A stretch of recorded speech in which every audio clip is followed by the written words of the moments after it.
Hey guys, this is Jody. If you are catching the replay, today I'm going to talk a little bit about how I want to help you guys with your preparedness going forward, and a little bit about my goals with that.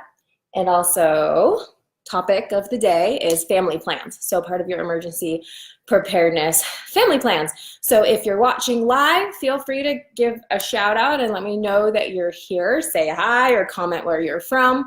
I can see the comments, so I'll try to answer them if you have questions along the way, but I also have to pick up kids from school in exactly 13 minutes. So this will be quick.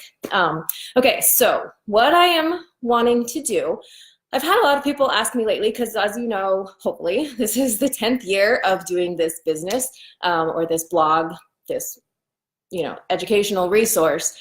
Food Storage Made Easy has been around for 10 years.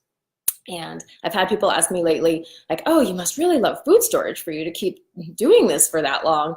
And I thought about it and I kind of say, yeah, I love food storage. I do. I love being prepared. I love doing that with my family. I love the safety and security that comes along with that. Hi, Maxine from Ottawa. Yay, I'm from Toronto, so I love Canadians.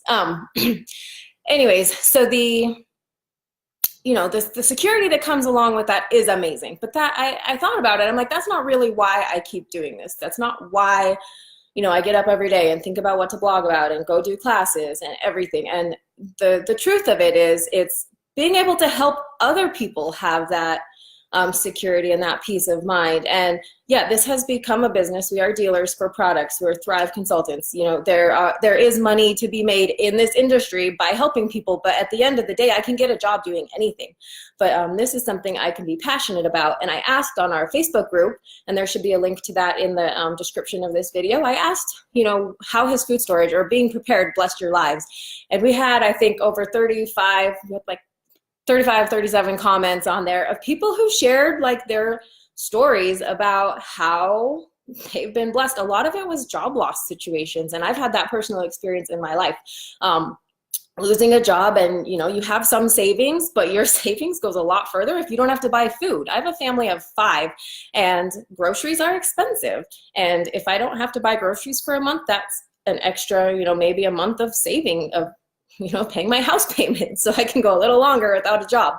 So, it was really, really awesome to see that. And I love hearing those stories. And every day I get testimonials of, someone that lived through a hurricane, and they said, we had all our stuff because we've been following your baby steps for 5 years.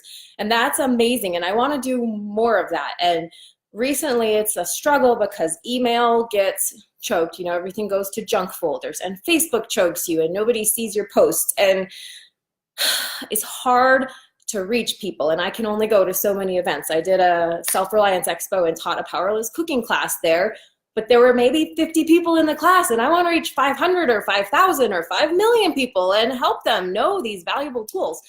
So I'm going to try to do these Facebook Lives. I'm going to go through, I asked a little while back too, what people would like to see more information, more classes, live classes on. So I have a ton of ideas, but I want to kind of go through all of like the baby steps in order. I don't know if it'll be in order. We'll see. I might do cooking demos. I might do just educational chit chats, whatever. I don't have a whole master plan yet. So if you have ideas, please share. Hi, Diana from California. Yay. I'm going to California in January. Anyways, so in my head, I have these ideas of how I want to help you guys, but you can let me know what's going to be helpful for you. So sorry, that was a long introduction, but today I am going to give a lesson about family plans. So we have an emergency preparedness plan. It's a 10-page document. It's in our book. So this is a part of our book. Hopefully this isn't backwards. So that's the first page of the plan. It shows you, nope, this page, that it goes through family plan, 72-hour kits, emergency binder, evacuation list, and plan, and your car kit. So that's everything that's in your basic ePrep. So you want to kind of have that stuff down before you even embark on the big journey of food storage. And so today I want to just talk about family plan a little bit. It seems very simple. It's one page in this document. Also, if you want a copy of this, leave a comment, say yes, please in the comments, and I'll make sure to get you a copy. I don't have a link to it right now. But basically, the idea of a family plan, I think my computer, I forgot to turn off notifications because I'm awesome. Okay, so family plan. The main idea is for your family to understand what to do in an emergency. It doesn't include being 100% prepared for the emergency. It's having your plan. And so on this page, we have things to discuss. And these are awesome. You know, if you don't have a family, then you can just write this out, maybe journal it yourself, post things places. If you do have a family, these make awesome family activities. So I'm a member of the Church of Jesus Christ of Latter-day Saints, and they recommend that members do a family home evening or a family lesson every Monday night. And so these make awesome family lessons. Diane, you're asking, is it only in the book? It's part of the baby steps. There are links to it on our site, and it's in the email checklist that we send out as well. So you can definitely access it without buying the book. So anyways, we do these weekly lessons, and these make awesome topics for lessons because it doesn't have to be like something spiritual, which is awesome to talk about that. But I also think it's awesome to talk about important life skills.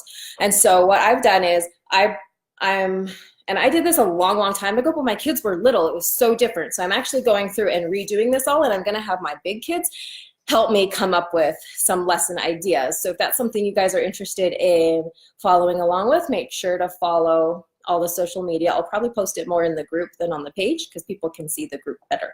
But so these are some of the points. Meet with family members to discuss how to respond to the different dangers. And I specifically like to add in your area. So I want to do an entire family home evening where we research every emergency that could possibly happen to our family. So I probably don't need to research what to do in a hurricane, but we live right next to a lake that's kind of on a floodplain. So we might need to research what to do for a flood or an earthquake. Here in Utah, we're supposed to have the big one sometime. Or what if we have a house fire? There's so many different things that are specific to me. So I want my kids to go on and Google and figure out like what is here and what we would do for each scenario. Would we evacuate? Would we stay? What do you have to do if you stay? What do you need to bring if you evacuate? So that could be a whole night worth of lessons in itself. Then there's also finding safe spots in your home for each disaster and drawing a floor plan of your home and marking 2 escape routes from each room. So I kind of combined, I think those could be another whole lesson. So once you've outlined all the disasters, then you go through and you're like, okay, if it's an earthquake, where is it safe? It's probably not the best idea to be in your basement in an earthquake, but if there's a flood, you probably want, So there's all different kinds of that. And then I like the idea of the escape routes. And we have like emergency ladders in our kids' bedrooms upstairs. And that's something that we practiced during the 7-day challenge.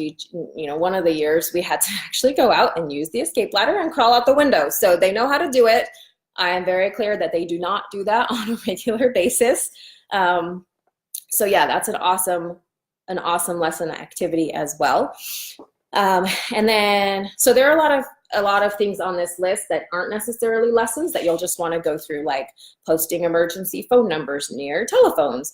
And for my family, and this is actually one, so it says teach children how and when to call 911, and then also teach children phone numbers. And you can have, so on here we have a list of emergency numbers, but I don't know if you're like me, but I don't have a house phone.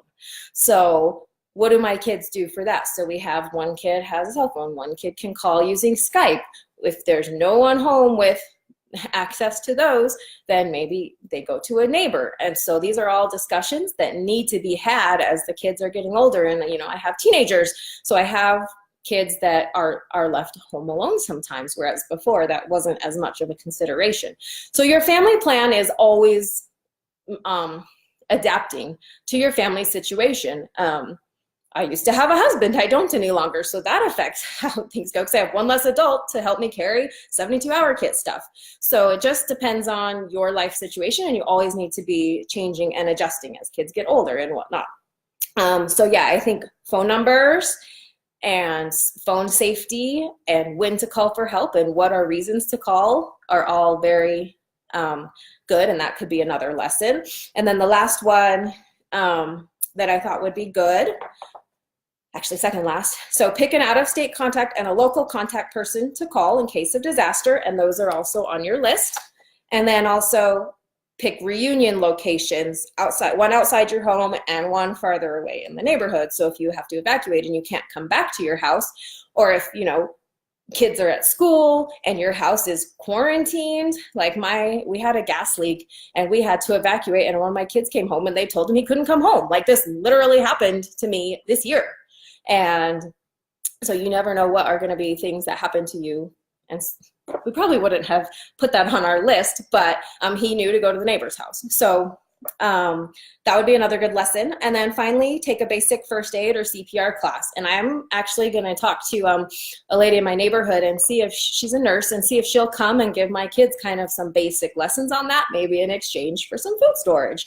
So I don't necessarily feel, I mean, I've gone to the classes, I have some certifications, but I would like to have someone with a little more expertise share that with my kids. And I think that would be a great family activity. So with those 1, 2, 3, 4 ideas, that's a whole month worth of lessons that you could do with your kids if you did one once a week. So even if that's nothing to do with your faith, I think this is an awesome idea to do with your kids no matter what. So I would encourage you guys to do that. And then the biggest thing with your family plan is to practice and review it. So maybe set something in your family calendar, like maybe on Christmas break, you go over everything once, and then maybe the first week out after school's out, you go through everything again. And you just have them remember, because I mean, I have a 6-year-old and she's not going to remember 5 months from now all the details and who she's supposed to call. And I also think it's a good idea to reach out to the people who you have listed as your emergency contacts and just let them know that they are your contact. So they have a great grandma in California that I put as our out-of-state contact, and it would probably be a little bit, you know, traumatic for her to all of a sudden get this call from my 6-year-old that there's an emergency, right?